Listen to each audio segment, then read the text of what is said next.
E aí, pessoal, tudo bem? Eu sou o Felipe Marinho, engenheiro civil, especialista em concreto armado e fundações, e hoje eu vou te ensinar todos os detalhes construtivos de uma sapata. Então, se você está construindo uma sapata ou está projetando esse tipo de fundação, fica comigo nesse vídeo que hoje você vai aprender tudo. Então, pessoal, para facilitar o aprendizado, eu dividi em dois tipos principais de detalhes. Detalhes de forma da sapata e detalhes da armações de sapata. Então, a gente vai dividir em nesses dois grandes grupos para que a gente consiga aprender tudo que tem, tá ligado? Então, vamos começar com detalhes de forma. O que é importante a gente saber aqui na forma de uma sapata?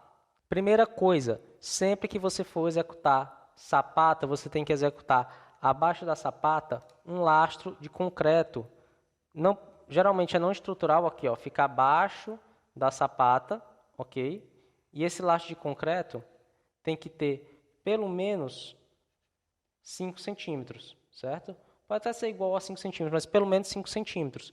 E qual é a função desse lastro de concreto abaixo da minha fundação? Basicamente, regularizar o terreno, certo? Então, vou regularizar o terreno para que a minha sapata fique assente regularizada nesse lastro de concreto não estrutural. Tá legal? Esse lastro geralmente é irregular, mas a parte de cima ela tem que ficar reta para receber a nossa sapata, certo? Segundo ponto importante de detalhe de forma, que inclusive nem está mostrado aqui nessa figura.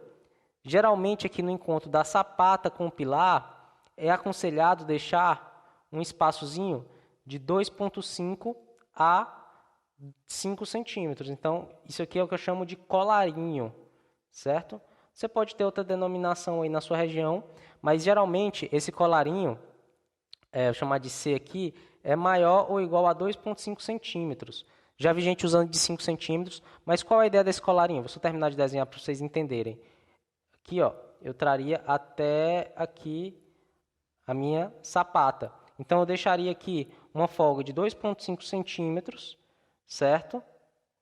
Com mal desenhado, mas a ideia é só que eu deixe essa folga aqui de 2,5 centímetros para que eu consiga colocar aqui uma tábua, certo? Da minha forma do pilar. Porque se eu não tivesse 2,5 centímetros horizontal, é muito difícil montar a minha tábua para fazer a forma do pilar. Então, eu deixo sempre esse espaço, 2,5 a 5 centímetros, para que eu consiga apoiar a forma do pilar na base da minha sapata, aqui no colarinho, para facilitar toda a minha execução. Então, algumas pessoas não colocam, mas dificulta bastante na execução, certo? Falando nisso, outra coisa que é importante é essa altura que a gente chama de rodapé. Aqui, vou chamar de HR. Eu tenho na literatura algumas limitações para esse HR, essa altura do meu rodapé. Geralmente, ela é 1/3 da altura da sapata, certo? Ou 15 centímetros. Alguns livros trazem como 20 centímetros, tá ok? Lembrando que eu tenho que usar o maior entre esses dois valores. Isso é para dificultar possíveis rupturas na lateral da minha sapata. Então, eu tenho que colocar esse rodapé vertical. Aí sim eu vou ter que usar essa forma para esse rodapé. Detalhe, que construtivamente, geralmente a gente coloca nas nossas aranhas uma armação mais ou menos assim, a gente vai até tratar no outro slide.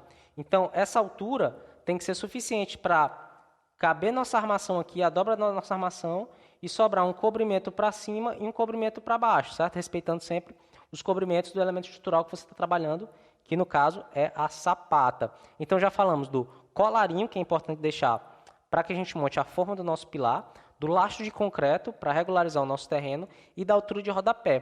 Por fim, vamos tratar desse ângulo aqui, que eu vou chamar de alfa 0, certo? É o que a gente chama de aqui no Nordeste de ângulo do cuscuz. Deixe aí nos comentários como vocês chamam essa angulação da sapata. Mas qual é a função, qual a finalidade dessa angulação? Basicamente, economia de material. Então, imagine que eu tenho todo esse material aqui, se eu tivesse uma sapata retangular, todo esse material aqui que eu estou marcando, ó, ele não teria muita utilidade de tensões, ele não serviria para resistir muitas tensões.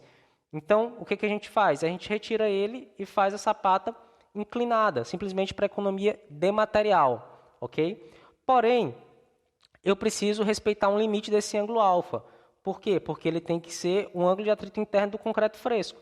Porque se eu colocar um ângulo muito alto, eu vou ter que colocar aqui uma forma. Eu não quero que o construtor tenha que gastar tempo e dinheiro com essa forma.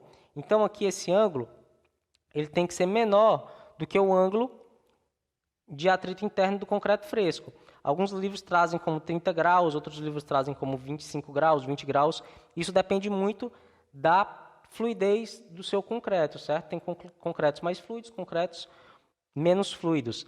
Então, tente sempre respeitar esse limite de ângulos menores do que 30 graus, 25 graus. Com isso, você vai conseguir que o construtor execute sua sapata sem precisar de formas dessa lateral, certo? Então, essas são as 4 dicas que eu vou te dar sobre detalhe de forma de sapata. Lastro de concreto, altura de rodapé, ângulo de inclinação da sapata, certo?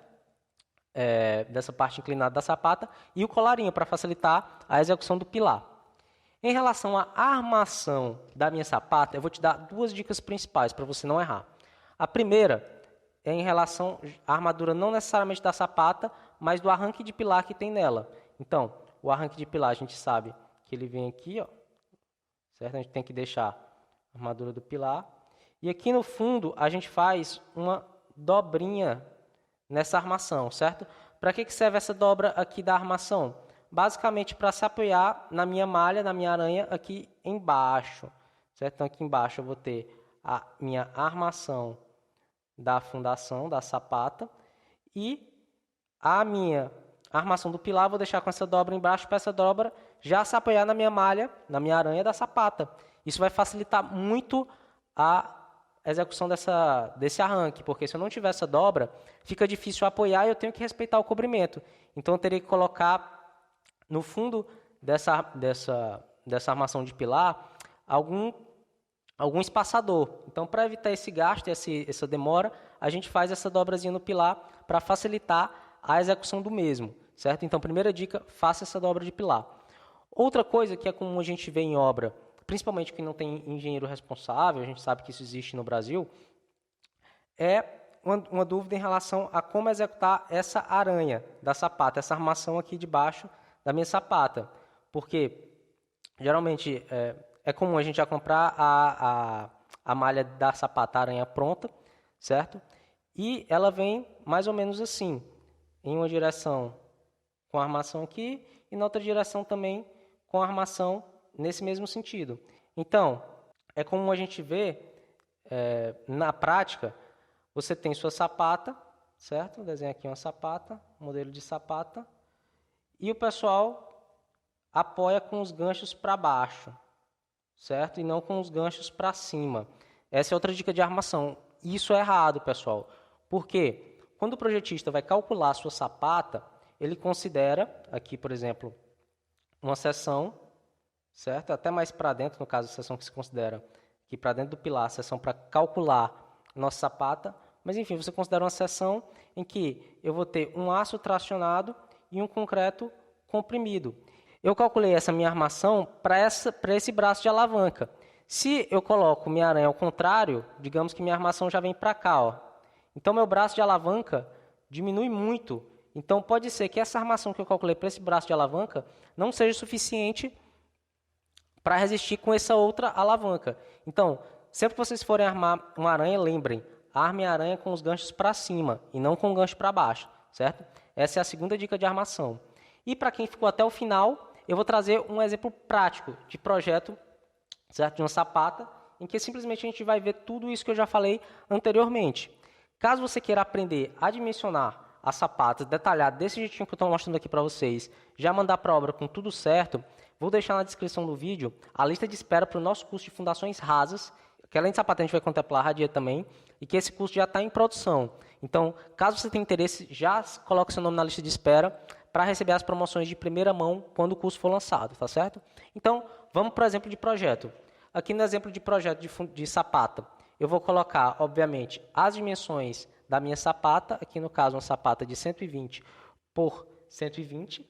Vou colocar, essa é uma visão de cima, a armação numa direção e em outra direção, aqui eu até cortei a armação, mas não é necessário para a gente entender, certo? Tem uma armação aqui embaixo. Só não coloquei no desenho, em que eu vou especificar a bitola e o espaçamento dessa sapata.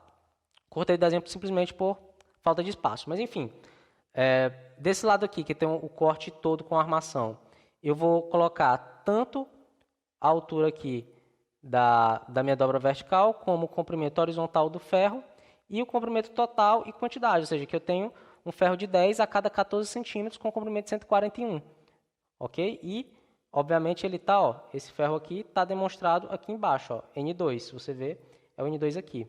Além disso, eu vou ter os 20 centímetros de rodapé, como eu falei, eu não poderia aqui usar 15, certo? Com minha sapata de 40, porque como minha dobra é de 13, eu não teria o espaço suficiente aqui, certo? Para ter os dois cobrimentos, então usei rodapé de 20.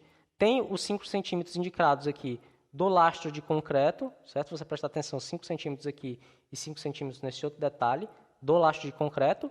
E além disso, aquilo que eu falei para vocês do colarinho, ó, percebam que aqui nessa linha mais grossa é o meu pilar, e aqui eu deixo um espaço de 2,5 centímetros para cada lado, para que na hora o construtor consiga apoiar sua tábua para executar o pilar, certo?